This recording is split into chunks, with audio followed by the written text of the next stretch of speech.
Welcome to Just Energy Radio with your host, naturopath and medical intuitive, Dr. Rita Louise. We have learned from Einstein's theory that matter and energy are one. Physicists believe that all systems in nature have their own particular way of vibrating. From the swinging of a pendulum to the waves of the ocean to the light that brightens the sky each day, each of these oscillates at its own unique rate. The same holds true for every thought, feeling, event, or word we speak. Each has its own frequency or rate of vibration. What many of us don't realize is when we take everything in our universe down to its simplest form, it is all just energy. Join Dr. Rita Louise on a journey through time and space where past, present, and future collide. Today, what you believe may be called into question. What we want to know is, who made up the rules? Be brave and step outside the box. We are about to turn our world upside down and venture into the unknown. Hold on. We are departing our own beliefs and entering alternative realms. Enjoy the possibilities. Hello and welcome to Just Energy Radio. I'm your host, Dr. Rita Louise, and thank you all for tuning into the show today. Just Energy Radio is brought to you by soulhealer.com, where you can find out about all the products and services I offer, including medical intuition evaluations, energy healing, and psychic readings.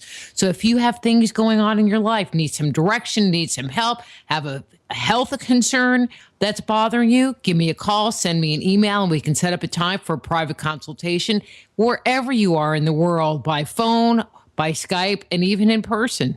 It's also brought to you by the Institute of Applied Energetics. That's www.appliedenergeticsinstitute.com, where you can jumpstart your intuition today by downloading their free 50-page guide. I just want to remind you that if you haven't already, please go to Amazon.com and download my movie, Icon, Deconstructing the Archetypes of the Ancients. We've got yet another rave review, so that makes me very happy. And it's only $1.99, and you get to hang out with me because you get to listen to me talk for an entire hour with nobody else interrupting. What's going on with that? Or if you're more of a reader, pick up my book, E.T. Chronicles, What Myth and Legend Says About Human Origin.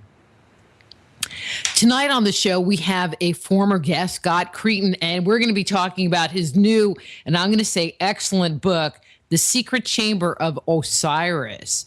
Let me tell you a little bit about Scott and get him on the air. Scott Creighton is an engineer whose extensive travels have allowed him to explore many of the world's ancient sacred sites. The host of Alternative Egyptology Forum on AboveTopSecret.com, he is the co-author of the Giza Prophecy and lives in Glasgow, Scotland, which means he's got one of them cool voices. So please welcome the author of The Secret Chamber of Osiris, Scott Creighton. Hey, Scott, how are you? Hello, Dr. Rita Louise. I like that. I'm not sure about the cool accent, but yeah, I'll go with that. It is. I like it. Am I making you blush over there? Yes. I've done my duty for the day. Okay. So what made you decide to delve further into the mysteries of, antiquity, and in this case, kind of the pyramids and the whole Giza plateau thing?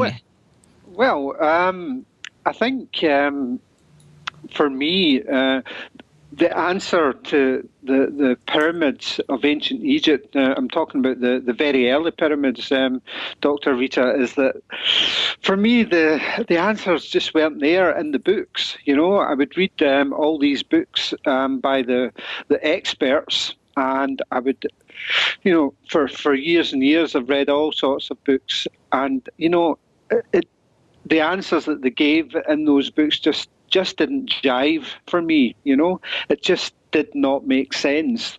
Ever since I was a kid, basically, I've been fascinated by the ancient Egyptian culture and these massive monuments that they built for this one guy, and it just was unfathomable to me that they could build these colossal structures just for one person, one king, and it just didn't make any sense. So I had to basically research it and try and make sense of it in my own terms, try and come to my own understanding, and come up with something that in the end did kind of make much more sense to me.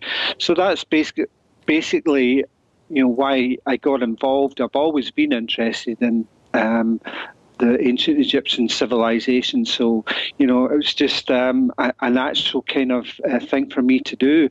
And as I said, to find something, an answer to this mystery that made more sense to me. I think most people probably around the world are fascinated by what the ancient Egyptians did.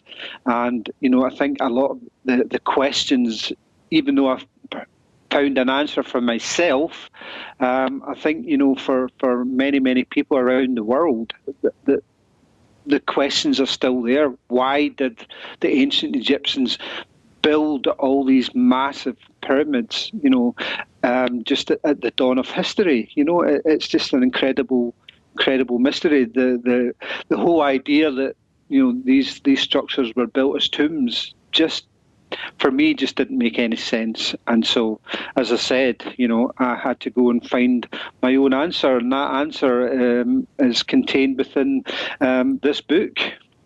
Well, and one of the things, there are several things. I mean, one, it seems like you've done an incredible amount of research that has gone into your book, which I appreciate. And it's new research. And one of the things we were talking a little bit before the show, you ask questions, you ask very relevant questions, and then look to find the answers to those questions, which are questions that a lot of people don't ask, or observations that they just ignore. And even if the answers you came up with aren't 100% right, or they're not right at all, you ask the question and it makes the reader stop and think, oh, well, I never thought about that before. And I love that. Yeah, well, that's one of the things at the very start, even before the reader gets into the book. The book's dedicated to my wife and my children, my young children. And one of the things that I say right at the start of the book is that questions are more important than answers. We have to keep probing, we have to keep asking, we have to keep, expanding our minds, trying to find out, Mm-hmm. So let's dig into the book, because there's a lot of material to cover. So the book is called The Secret Chamber of Osiris. So why don't we start with who was Osiris and what was his importance in the whole Egyptian cosmology? Okay, Dr. Rita, Osiris was the ancient Egyptian god of rebirth, of regeneration, and he, in time, not in the Old Kingdom or the early Old Kingdom, but in time, Osiris would become the most important god in the whole of ancient Egyptian religion, the whole pantheon of their gods. Osiris, and the ancient Egyptians had many, many gods. Osiris was the head honcho, the top guy. He was the god number one, even more important than the god Ra. And the thing about Osiris is that he wasn't important, as I said, he wasn't important early on in ancient Egyptian religion. He just kind of suddenly appears, but he appears already as a god. It's kind of strange. He is a god, but if you look at the text, the first time Osiris is attested in ancient Egyptian writings is in the Pyramid of Unas, who was an ancient Egyptian pharaoh round about the beginning of the 5th dynasty, which is roughly about 2400 BC, 2300 BC, something like that.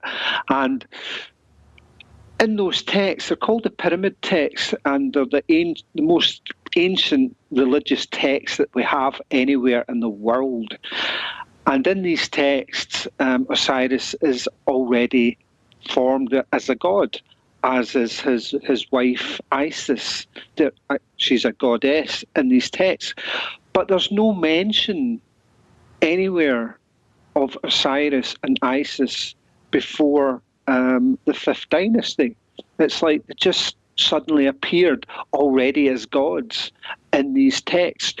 So Egyptologists believe that the god Osiris existed long before he first appeared in the pyramid text and the Pyramid of Unas. So, as I said earlier, he was ancient Egyptian god of rebirth and regeneration. Now, we know about Osiris because through the works of Plutarch and Diodorus, and what they wrote about the myth of Osiris and Isis.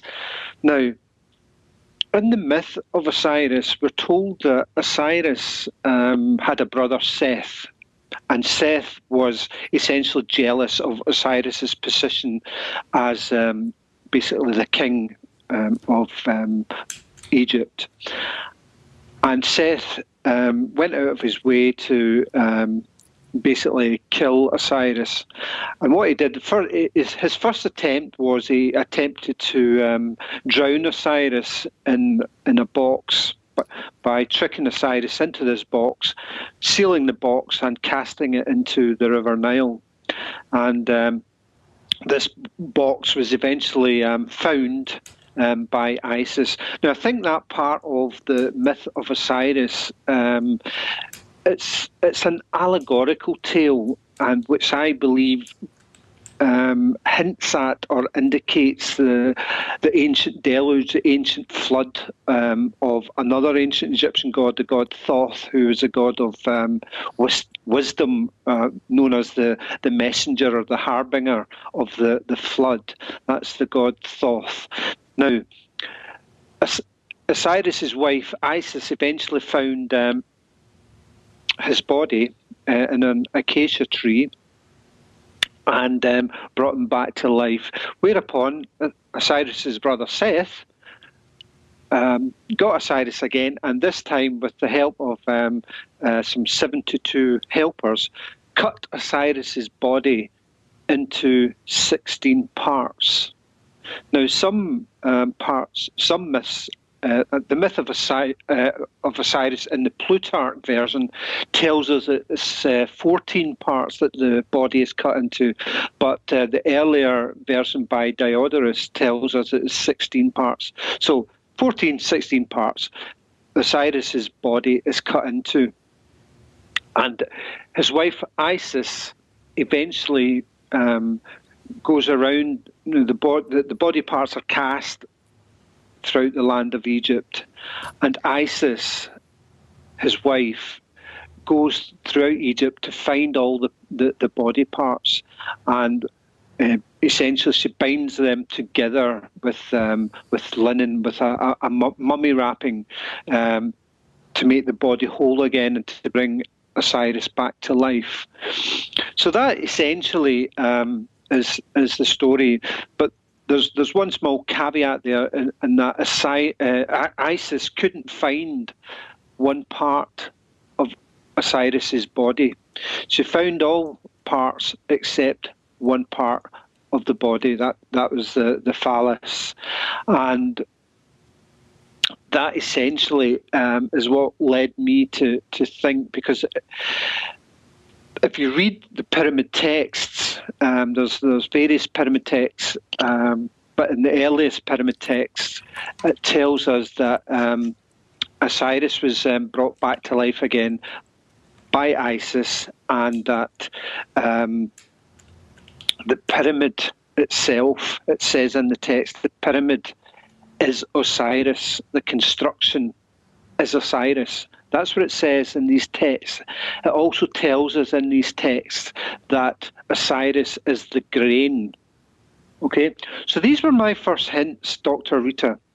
These are my first sort of clues that, well, wait a minute, if Osiris is pyramid, according to these texts, and his body was cut into 16 pieces.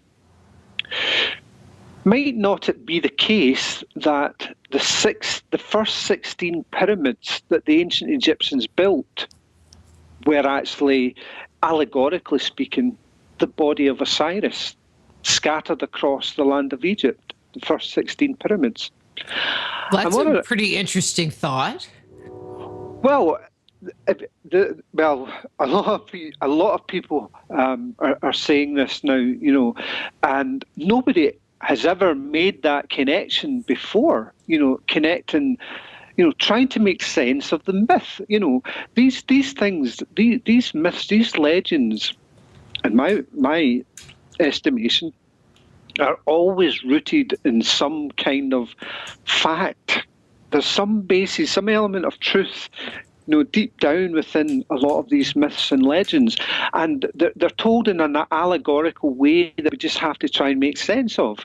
And so, but we've got clues. As I said, the pyramid texts, they tell us that the pyramid is Osiris, that Osiris is the grain.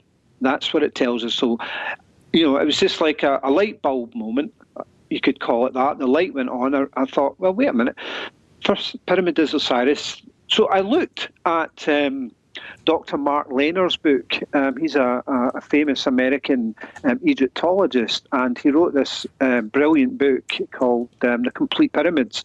It's an excellent book for anyone wanting to sort of begin researching ancient Egyptian culture. Fascinating book. And in that book, Dr. Lehner lists the first 19 pyramids in ancient Egypt. And that takes us right up to the end of the giant pyramid building program that the ancient Egyptians embarked upon. The first 19 pyramids, that takes us to the end of the giant pyramid building.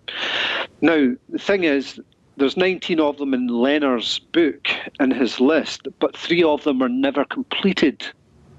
3 of them barely got off the ground. So we're actually left with 16 completed pyramids in Dr. Lehner's list that represent the Old Kingdom pyramid building program. Because what you have to understand is that, the pyramids in ancient Egypt, there's 2 distinct types of pyramid. There's the very first ones, the giant pyramids made of massive monolithic blocks of dressed stone, and then you have the later pyramids after this period where they're much smaller. They're some of them are built with mud brick. They're much inferior pyramids.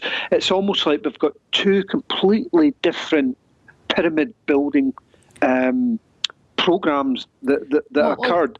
Well, let me just jump in and ask a question, because I think you're going here anyway. But according to Egyptologists, weren't the mud brick ones first and then the stone ones later, with the Great Pyramids on the Giza Plateau, the culmination of all their efforts? No, no. That's a really that's one of the things, Dr. Rita, that really puzzled myself, at the beginning. Why is it that the best pyramids, the stone-built pyramids, the giant pyramids, were the first ones, and the inferior pyramids came afterwards? That's the whole paradox of the situation. The really giant, impressive, built to last, built forever pyramids came at the beginning of the civilization. Not at the end. The inferior ones came afterwards. That's the puzzle. We have to find out.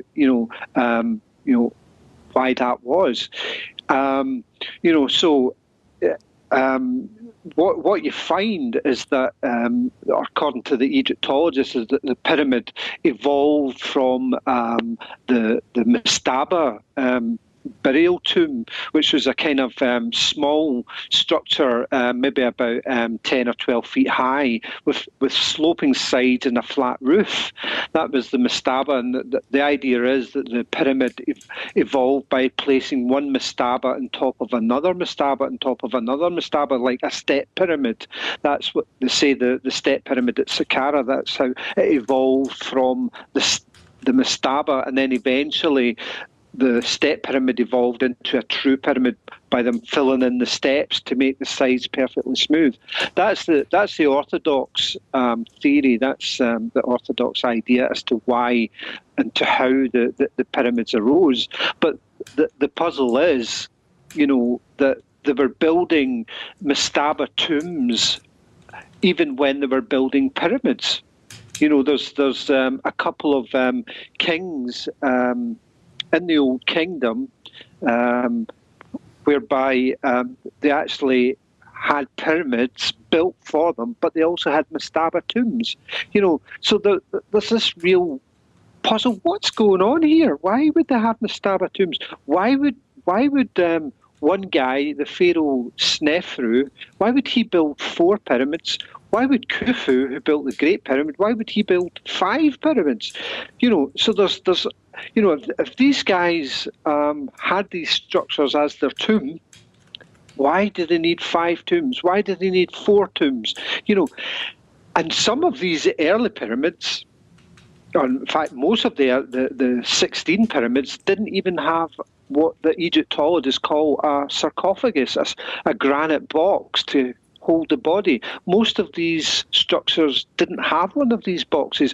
And what you find, the Egyptologists, they answer that puzzle by saying, oh, well, these were cenotaphs. They weren't meant to be actual tombs. They were symbolic tombs, which to me is just when you see the size of these structures, like the bent pyramid, the red pyramid, these are, but they're not quite as large as the Great Pyramid, but they're not very far away from it. And yet we're supposed to believe that these were built as symbolic tombs. Well, it just didn't jive for me at all. I just didn't buy into that at all. I thought, no, these were built for some other reason, and we're just not getting it, Well, I think that they just make stuff up and then they want you to believe that it's true. So, okay, so let's we could go off on a whole tangent. Oh, yeah. I'm just getting warmed up. I know, that's why I'm going, why did I only have you for an hour? I don't even know. Anyway, in your book, you have a picture that I thought was very interesting. That's where I was like, man, this is good. And it was one of the kind of traditional representations of Osiris holding, I don't know. The crooked flail. Those things. Yeah. And could you just very briefly, because I think you really have to have the image in front of you to have it make sense. Yeah, to appreciate it, yeah. When the light bulb moment, when I thought that perhaps the first 16 pyramids represented the dismembered body parts of Osiris, a bit like, today, Dr. Rita, we have, the various churches around the world, are symbolically or allegorically the body of Christ. That's mm-hmm. Kind of what the church tells us. The actual physical buildings dotted all over the world are the allegorical body of Christ.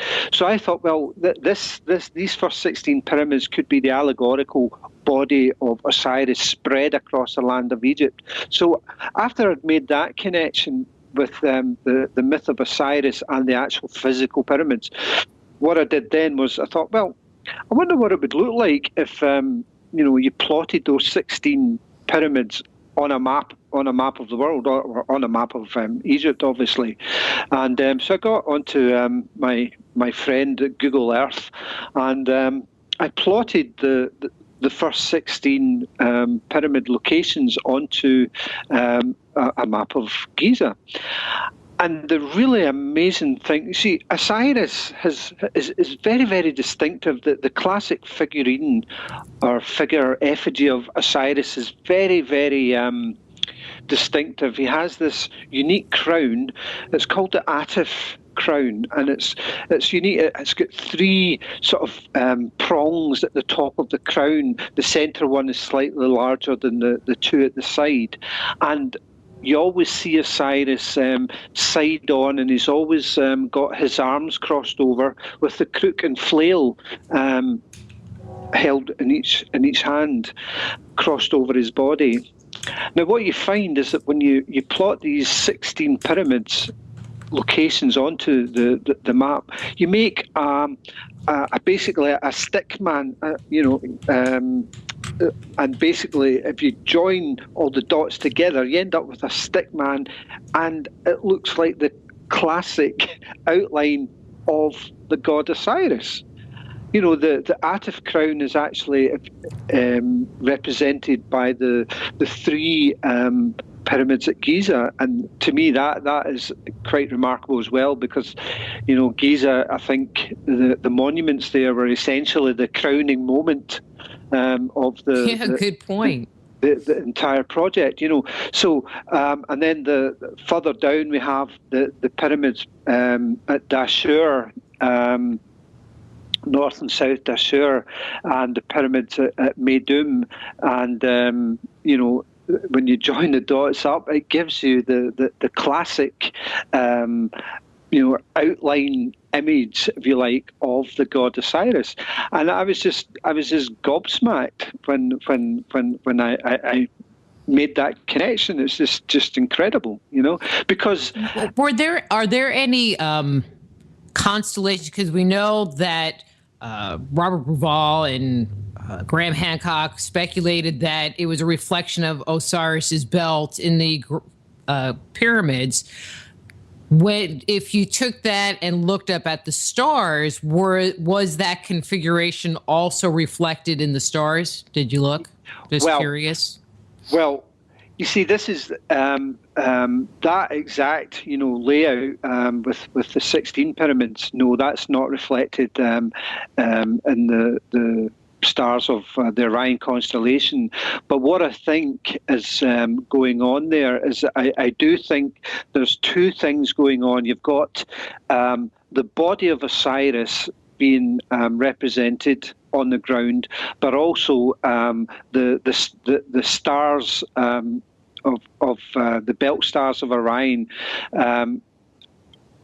where the essentially represented the spirit of Osiris, and that is, you know, what I think is going on is that you've got one part, the physical part on the ground, you know, the 16 pyramids being the body, but there's a separate part, the Giza part. Is almost like a plan, if you like, within a plan. You know, you've got this 16 pyramid plan, and, you know, the ancient Egyptians set out to build these 16 pyramids. They didn't just set out to build just one or two. This was a unified plan right from the beginning, what I call Project Osiris, because, you know, these guys believed their kingdom was in peril. They saw something in the heavens and the stars, that the skies had moved out of their normal course. The stars had moved away from their normal course. And the king, Saurid, at the time asked his priest, what does this mean? And the priest told him it means in 300 years' time there will be a great flood, followed by a devastating drought. And King Saurid instructed, issued a decree that they would build these pyramids and to store within these pyramids everything that the country needed to reboot itself, to restart, to reinvigorate itself after the worst effects of this deluge. The flood of Thoth had passed. Now, you never really hear about this, Dr. Rita. You never really hear about this in the mainstream books. But Which part? The whole flood, the whole idea of the pyramids being built, as a protection against the deluge. But I mean, what were they protecting? What were they protecting? I mean, obviously not people, because there's not enough room inside them. Well, this is why, we go back to the pyramid text. It tells us Osiris is the grain. So what they would place in these pyramids, these first 16 pyramids, was basically every kind of seed. Grain, barley, wheat, peppers. Every tomato. You name it. They placed all these different types of seed inside. So instead of taking the animals 2 by 2, they took grains and put them inside? Yeah, they put seeds inside these pyramids. Not just seeds, but they put tools inside them as well. They put their sacred texts. They put everything basically that they would need to reboot the civilization. And obviously they didn't put people in them. But if you look at if you take the site of Giza, for example, there's these massive boat pits all over the plateau. They built massive boats right beside these pyramids, beside every single pyramid, these massive boats. The boats aren't there now, or one of them's been reconstructed. But they built these massive boats, and I imagine, that was part of the recovery system, for the people or the upper echelons of the society. But they'd get put in the boats. But the thing is, if you actually look at the evidence, I'm saying, they put all these seeds and different types of seeds within the pyramids. If you look at the actual evidence, if you take the first pyramid, for example, at Saqqara, the step pyramid at Saqqara, the early explorers of that pyramid, Dr. Rita, in the early 20th century, underneath the pyramid complex at Saqqara, there's these passageways that are kilometres long. It's a maze, an absolute maze of passageways and corridors and galleries underneath the step pyramid at Saqqara. And the earliest explorers, when they went down into these passageways, they were walking shin deep through grain, all different types of seeds underneath that pyramid. They also found underneath that pyramid, they found 40,000 vessels, stone vessels, with seed. But see, that's interesting. I mean, you never hear about the chambers underneath the pyramids, or very rarely you'll hear something. And I've never heard that before. Are you just making this all up? No, absolutely not. No, you can go and look in the book I cited earlier, Dr. Mark Lehner's Complete Pyramids. It says it there. It tells you there. But no, I've done a lot of research on this. There's the Great Pyramid as well. Take the Great Pyramid as well. There's secondary evidence. There's not primary evidence, but there's some secondary evidence there that at one time the Great Pyramid contained a vast quantity of different grains, wheat, barley, all sorts of different seeds. What you find is in the King's Chamber, what's called the King's Chamber. Now, these names are fairly anomalous, because you have the Queen's Chamber in the Great Pyramid, where they never actually buried any queen, because supposedly the queens were buried in the small pyramids, the Queen's Pyramids outside the Great Pyramid. But anyway, inside the King's Chamber, what you find is that the walls in that chamber, now these walls are made of granite slabs, yeah? Mm-hmm. And these slabs weigh somewhere in the region of 50 ton, maybe upwards of 50 ton each. And and the roof as well is made of granite slabs. The floor is made of granite slabs. It's a complete granite chamber. But if you look at Sir Flinders Petrie's description of the interior of that chamber, the walls have been blown out slightly, as if by a blast of some kind. The sarcophagus, or the stone box, and I call it a stone box, I call it a nebank, because these weren't sarcophagi. I'll maybe touch on that again later. But the stone box in the chamber, there's scorch marks on it, as though it's been burned in ancient times. The ceiling, the roof in the chamber has been cracked in the corner, in the southeast corner, where there's some ancient plaster has been filled in. So something happened. There was a mighty explosion of some kind in that chamber. And you hear people, coming up with all sorts of exotic science to try and explain, what kind of explosion it might have been. But the truth of the type of explosion might actually be evidenced by what we found above the king's chamber. Above the king's chamber, directly above it, there's a series of 5 other small chambers, one above the other, and each of these chambers is only about 3 feet high. Now, these chambers were only discovered in 1837 by a British antiquarian, a guy called Colonel Howard Vyse. He's the first guy that opened 4 of these chambers. There's 5 of them. The first one was already open, so he opened the next 4. And what he observed when he went into each of these small chambers, there was a black dust settled perfectly evenly across the floor of each of these chambers, and he was puzzled as to what this black dust was. And even to this day, we still don't know for certain what this black dust was. And what it was the residue from the cartouche that they put in there. That graffiti, Yeah, they put graffiti on. That's a whole other subject, which you probably know. I touch on in the book. The graffiti, the so-called workers' graffiti, was made with red paint. But this black dust, basically, what I argue in the book is that the explosion was caused. The damage we see in the King's Chamber was caused by an explosion, a grain dust explosion. Now, I don't know if you've ever looked at a grain dust explosion, Dr. Rita. You can go onto Google it or YouTube it. You can. But these are monster explosions. A grain dust explosion basically occurs.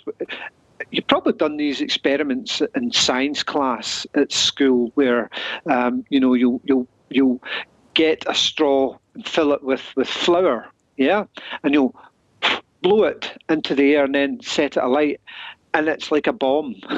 Basically. Get out! I'm going to have to try that tomorrow. Oh, be careful! You'll singe your eyebrows. You'll lose your hair. Just be really careful not to be tried at home, people. Oh, so don't do it with the dog right there. Don't do it with the dog. Absolutely not. But no, seriously. These grain dust explosions are lethal. They're absolutely lethal. A grain dust explosion, in a large granary in modern times can throw a 5-ton block, 20 yards easily. They're really, really powerful. They're basically a massive, massive explosion. And the grain dust itself, when it burns, it basically settles back down again as a black dust. So that explosion, a grain dust explosion, would explain the damage in the King's Chamber. It would also explain the black powder that Colonel Vyse found in each of these chambers above the King's Chamber. The grain that was once in the Great Pyramid, obviously when they were either storing it or removing it, they were causing a lot of grain dust to go up into the air, and somebody's walked in with a candle or a torch and boom, the whole thing went up. And that's what basically I think is what caused the damage in the King's Chamber. So, we have some evidence that, these pyramids stored grain, but we've got other evidence as well, whereby in later dynasties of ancient Egypt, we have from the 11th, 12th dynasty onwards, they had this festival of Osiris. It was called the Festival of Khoak. And basically at this festival, they would make small effigies of Osiris made of mud, only about 18 inches tall. Basically like a mud doll. And what they would do is they would place inside the mud doll, they would place grain. They would basically fill it with grain, and then they would wrap it with linen. These were called corn mummies. And basically what you have there is the body of Osiris filled with grain. And this is exactly the symbology. This is exactly what the pyramids were. They were the body of Osiris filled with grain. And here you have, later dynasties, celebrating or commemorating that original function in a ceremony, the ceremony of Khoiak. They knew what the pyramids were for. They knew the pyramids were the body of Osiris. This is why they made their small mud effigies of Osiris, the ceremonial ones, filled it with grain and wrapped it in linen, the corn mummies.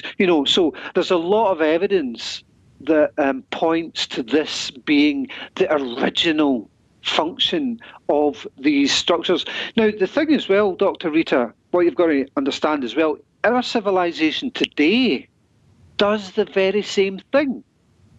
I don't know if you're aware that up in the Arctic Circle at a small island called Svalbard, in 2008, our own civilization built the exact same thing that the ancient Egyptians did, a massive, massive seed repository. It's been built there specifically in case any unforeseen catastrophe happens to our planet. So it's a gene bank of all the world's seeds, and it's sitting up there, locked up there in the Arctic Circle, in case anything happens to our civilization. Well, the ancient Egyptians believed something was going to happen to their civilization, and King Saurid, this was his answer to it. He set in motion Project Osiris. And one of the other things you find in the second pyramid at Giza, that's the kind of middle one that looks like the Great Pyramid because it looks like the largest one, but it's not actually the largest one. It's only because it's on higher ground that it looks larger than the Great Pyramid. But in the second pyramid at Giza, the Pyramid of Khafra, Egyptologists call it G2, the Great Pyramid being G1. Now, in this pyramid, there's a stone box, just like there's one been found in G1 and G3. There was a stone box, and the first person in modern times to enter that pyramid was an Italian explorer called Giovanni Belzoni. And he entered, he managed to work his way through the passage into the chamber in 1818, and he found the stone box, and it was undisturbed. It was slightly broken open along the front edge, but the lid was still on the stone box. And when he opened the stone box, it wasn't empty. But it wasn't empty. And it didn't have a mummy inside it. Okay, now you're killing me. What was in it? And don't say grain. No. Well, what he found was a stone box filled with earth. And when he started searching through this earth, this stone box filled with earth, he found fragments of bone, which he thought was possibly the king's remains, part of the king's remains. But the bones were checked at the Royal College of Surgeons back in London, and it turned out that they're in fact the bones of a bull. And the bull is connected with the fecundity of the earth, the fertility of the earth, and it's also closely connected to grain. So in ancient Egyptian culture. So we have this box filled with earth. What on earth is going on? But I'm still flabbergasted that there was a lid on that sarcophagus or whatever it is, and that there was something in it because, again, I've never heard that. I think everyone that's listening that likes Egypt, they need to get your book because, like I said in the very beginning, you keep putting out this information. It's like, really? Yeah. Well, the thing is, the thing is, this box, you know, the stone box, the reason the earth, I believe the one in the Great Pyramid had earth in it as well at some point. But the difference is, in the Great Pyramid, the stone box, which I call the nebank, I don't call it sarcophagus, I call it nebank. Nebank means container or processor of life, container of life. And what I believe was in that box was earth, but the difference is the one in the Great Pyramid was freestanding, so it could be tilted over and emptied. And I think at some point that happened in ancient times, because there's a corner of the nebank in the Great Pyramid that was broken off, where it maybe slammed onto the floor and that corner broke off and the earth was emptied out. But in G2, the box that Bill Zoney found, that box is recessed into the floor. It couldn't be tipped over, so that's why the earth is still there, and someone opening that and seeing a box full of earth, well, who's going to steal that? That's why it's still there. Now, what we find later on, I was telling you about the effigies of Osiris, the 18-inch mud dolls that they made called corn mummies. Well, what they would also do is they'd take this corn mummy and they would place it in a small stone box filled with earth. They're doing the same thing. The ancient Egyptians later on are doing the same thing. They're making these small boxes made of stone, some of them made of wood. And these are only about 18, 20 odd inches long. And what they would do, they would put the Osiris figure in the box. They would put a lid on the box. These boxes, incidentally, were called these small miniature boxes. These ceremonial boxes were called nebank, and Egyptologists today call them Osiris beds or Osiris bricks, but they're nebank. They would bury these in the ground, just in the ground, and then they would place a large rock on top of them, symbolising the pyramid.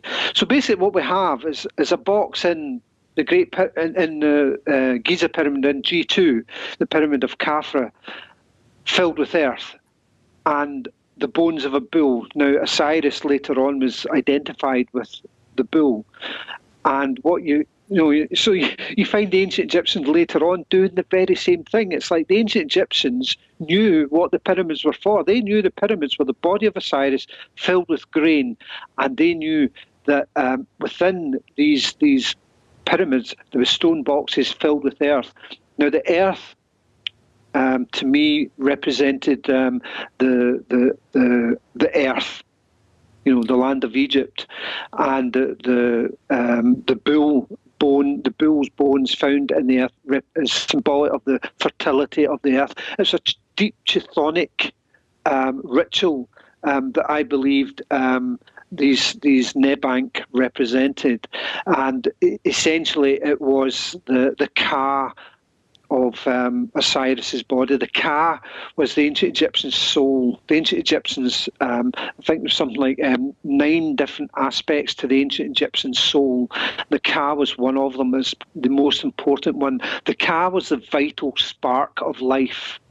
It's that vital spark, that invisible entity that makes a seed grow into a plant. That invisible energy, that is what the ancient Egyptians called Ka, and it's symbolised by placing seed in the earth. That is the Ka, and the Ka is the soul, it is the spirit. So what you have with this box is the Ka, the soul of Osiris within the pyramid body of Osiris. It was all to do with the rebirth of the kingdom, not the rebirth of the king, the rebirth of the kingdom. And that was the original function of the first 16 pyramids, the Project Osiris. Now, this isn't to say, Dr. Rita, that these pyramids weren't used as tombs. I think they were repurposed. But they never found anything tomb-like in them. Well, really. Exactly. This is the difficulty that Egyptologists have. The only ancient Egyptian king that they ever found in this tomb, intact, undisturbed, with all his funerary equipment and treasures was Tutankhamun. He's the only But one he they was ever... in the Valley of the Kings. The Kings, he wasn't exactly. even in a pyramid. It wasn't in the pyramids, 100 feet underground, in the Valley of the Kings. You're exactly right. And as I was saying at the top of the programme, the ancient Egyptians were burying their dead in underground tombs, in rock-cut tombs, in mastaba tombs, and they were doing all this at the same time as they were building these giant pyramids. The other thing as well, the tomb, the mastaba tomb, the rock-cut tombs, without exception, every single one of them were rectangular.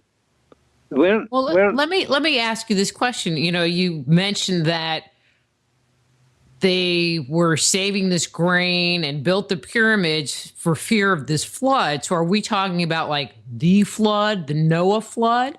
Or are we talking about a flood that never happened? And if we are talking about the Noah flood, where do you date this? When do you think in time they were actually building these pyramids? Right. Okay. Well, I'm just looking at the clock because I don't have you for 2 hours, so I have to get to the important stuff. Yeah, this is a big question. I'll try and get through this as quickly as I can. Basically, in the book, I show that the pyramids are actually almost 19,000 years old. They're not dated to 2,500 BC. 2,500 BC, I believe the dynasties then probably came across these structures in a state of disrepair and maybe made repairs to them in 2,500 BC, 4,500 years ago. They were ancient structures then, and they were repaired. There's a stela called the Inventory Stela, which was found by a French Egyptologist, Auguste Mariette, and that basically tells us that Khufu, the guy who supposedly built the Great Pyramid, found, he made repairs to various structures at Giza, including the Sphinx, the Temple of Isis, and I suspect also the pyramids at Giza as well. He made repairs to them. I show in the book how these structures are dated to 19,000 years ago, 17,000 BC. Now, 17,000 BC, that's roughly at the start of the meltdown of the last ice age. There was massive ice caps. See where you're sitting right now, Dr. Rita? Yeah? There was an ice cap above your head about 2 miles thick. In Texas? Oh, are you that far south? Okay, well, maybe further north. Yeah, I'm that far south. That's why I moved this far south, so I won't get caught in an ice age.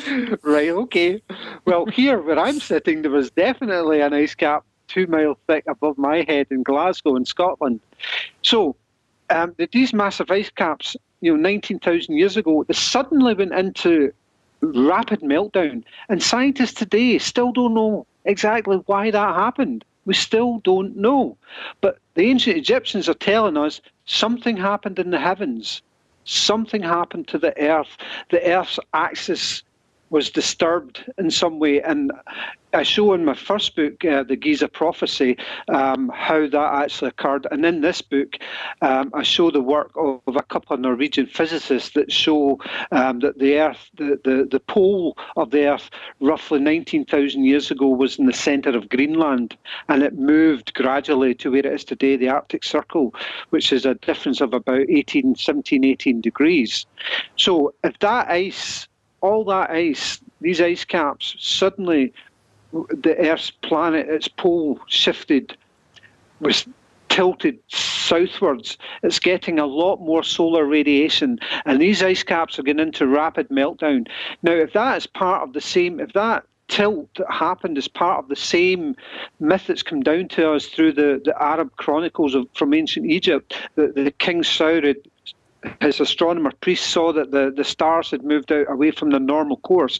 If that was all part of the same event, then they knew that, because you have to understand that when the ice caps were there 19,000 years ago, the sea levels all over the world were 400 feet lower than what they are today.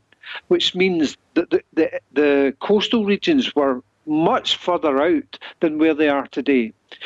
So most of our civilization today is built along the coastlines, all over the world. So if you've suddenly got sea levels rising, 400 feet, that world is going to disappear. It's going to be lost. One of the things, they talk about the melting of the ice caps and the rise of global waters and stuff.